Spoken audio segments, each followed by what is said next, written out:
नमस्कार, मेरा नाम ज्ञानेश्वर है और आप देख रहे हैं लाइव सिटीज। मेरे साथ न्यूज रूम में बिहार के जाने माने जर्नलिस्ट फैजान अहमद साहब हैं। बहुत लंबी पारी इन्होंने खेली है टाइम्स ऑफ इंडिया के साथ, द टेलीग्राफ के साथ, द पायनियर के साथ और विदेशी मैगजीन टाइम के लिए भी लिखते रहे हैं। तो फैजान साहब, स्वागत है आपका। आप देख ही रहे हैं, बिहार एक नए आंदोलन को जन्म देता दिखाई पड़ रहा है और नीतीश कुमार अगुवा बनते दिखाई पड़ रहे हैं विपक्षी एका के। और लोग चर्चा करने लगे हैं 1977 की, और चर्चा हो रही है कि 77 की तरह का आंदोलन खड़ा हो सकता है। और नीतीश कुमार क्या लोकनायक जयप्रकाश नारायण बनना चाहते हैं? क्या जेपी की राह पर है? जेपी की तरह उनके भीतर क्वालिटी है? क्या उनमें बलिदान की इतनी शक्ति है? इन बातों को हम आपसे समझना चाहते हैं। ये बहुत सही बात आपने उठाई जी। लेकिन देखिए, 2023 को आप 1977 से कंपेयर नहीं कर सकते, नहीं मैच कर सकते हैं। वो हालात दूसरे थे जी। पूरे देश में एक आंदोलन शुरू हो गया था, इमरजेंसी लगी हुई थी जी। उसका भी इम्पैक्ट था। सारे पॉलिटिकल लीडर्स को गिरफ्तार किया जा चुका था, जिसमें जेपी भी शामिल थे। तब आप कॉलेज में होंगे? मैं कॉलेज में था उस टाइम में। जी। लेकिन इस तरह के जो आंदोलन सड़कों पे जो होते थे, मुझे अभी भी याद है, चाहे वो थाली पीटने की वो हो, या वो महिलाओं का जुलूस हो, या वो उस तरह के, मुझे याद है कि ये अशोक राजपाथ पे ये सब मुझे देखने को मिलता गली था। गली में शोर है, इंदिरा गांधी चोर है। हाँ, देखो देखो रे इंदिरा का खेल, 9 रुपए बिके करुआ तेल। जी, इस तरह के नारे भी लगते थे। जी। तो वो एक दूसरा वक्त था, वो एक दूसरा माहौल था और दूसरे हालात थे, सामाजिक भी और राजनीतिक भी। जी। आज वैसे हालात बिल्कुल नहीं है, कोई आंदोलन नहीं है। हाँ, आज तो दुनिया के हीरो बने हुए हैं। हर तरह के तेल, चाहे वो पेट्रोल हो या किरासन हो या कड़वा तेल हो, हर चीज़ के दाम पता नहीं कहाँ पहुँच गए हैं। जी। हर चीज़, खाने पीने की चीज़ के दाम आसमान छू रहे हैं। जी। गैस का दाम देख लीजिए, पेट्रोल का दाम देख लीजिए। जी। लेकिन कहीं कोई पब्लिक में रिजेंटमेंट शायद नहीं है अभी इसको लेकर। तो ऐसे हालात में हम ये नहीं कह सकते हैं कि यहाँ से कोई अगवा उठेगा और वो जेपी की तरह एक नेशनल लेवल की एजिटेशन की क़यादत करेगा, उसको लीड करेगा। जी। वो अभी हालात नहीं है।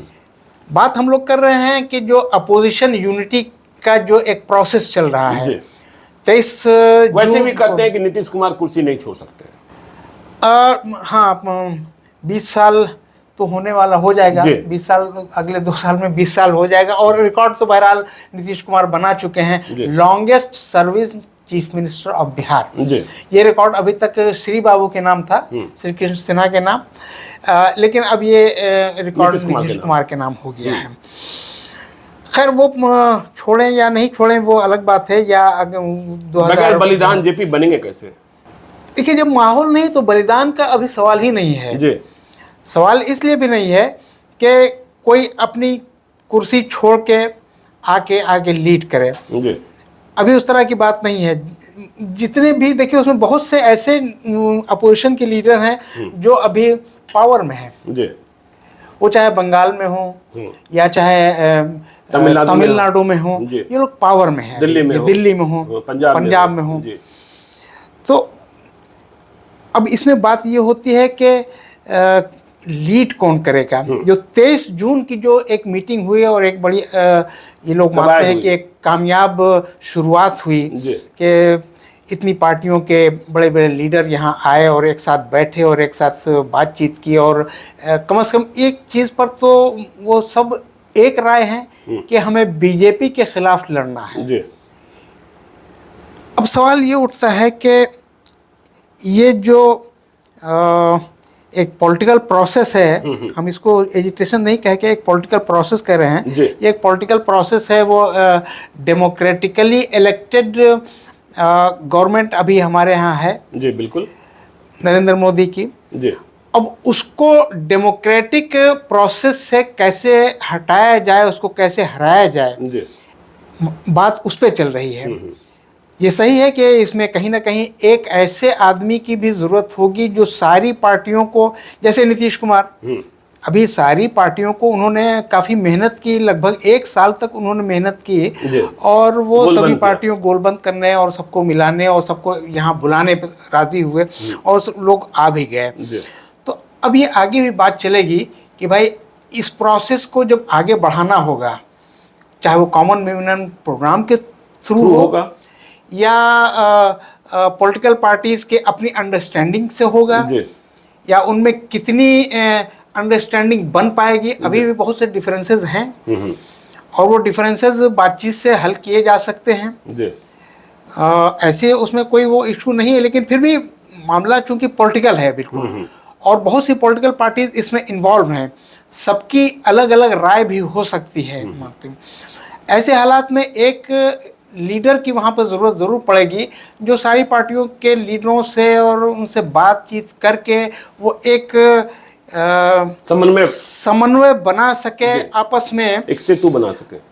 तो शायद इस पर लोगों की नज़र नीतीश कुमार पर ही जा रही है। नीतीश कुमार ने जो यहाँ मीटिंग कराई तो लगभग सभी लीडरों ने उनको इसके लिए उसकी सताइश की और उनकी तारीफ की और उनको कहा कि भाई उन्होंने एक अच्छा माहौल बनाया है। देखिए, ममता जी से जब नीतीश कुमार मिले थे तो ममता जी ने उनको यही कहा था कि आप पटना में एक मीटिंग कराइए।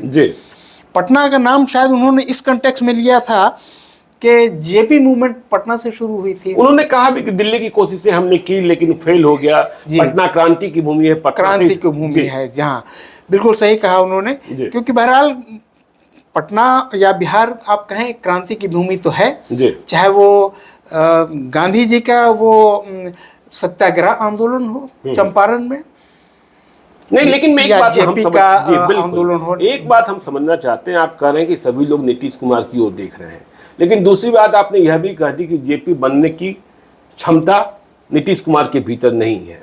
तो फिर जब सभी लोग नीतीश कुमार की ओर देख रहे हैं और नीतीश कुमार ने कह दिया है कि हम प्रधानमंत्री पद के दावेदार नहीं हैं, मुझे कोई प्रधानमंत्री नहीं बनना है, और सबसे बड़ी पार्टी, मतलब यदि हम विपक्ष में बात करें तो कांग्रेस पार्टी, तो नीतीश कुमार की भूमिका क्या होगी? राहुल गांधी सबसे बड़ी पार्टी, विपक्ष की पार्टी के नेता, राहुल गांधी क्या नीतीश कुमार को स्वीकारेंगे, या नीतीश कुमार राहुल गांधी को कह तो रहे हैं, यहाँ तो बारात और दुल्हा सबकी बात हो गई, तो ऐसी स्थिति में आपको क्या लगता है कि ये कवायद आगे जा पाएगी या कठिन रहा है?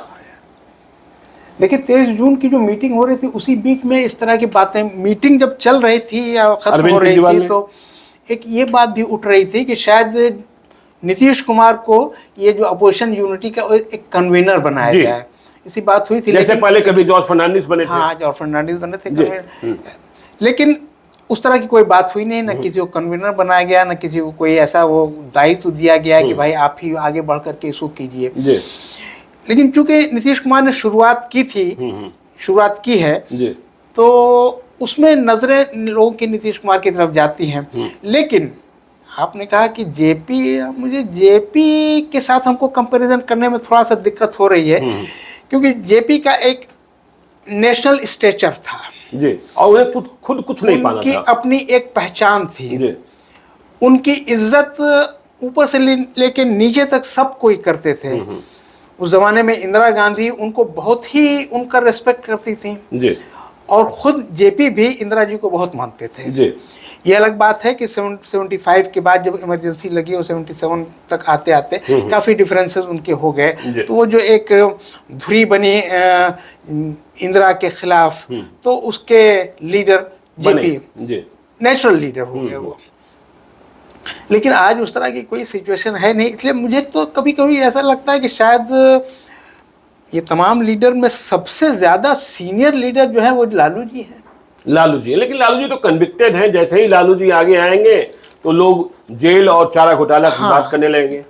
ये मजबूरी हो सकती है, ये ऑड भी है उनके साथ, क्योंकि वो कन्विक्टेड है, लेकिन कन्विक्टेड है वो इलेक्शन नहीं लड़ सकते हैं।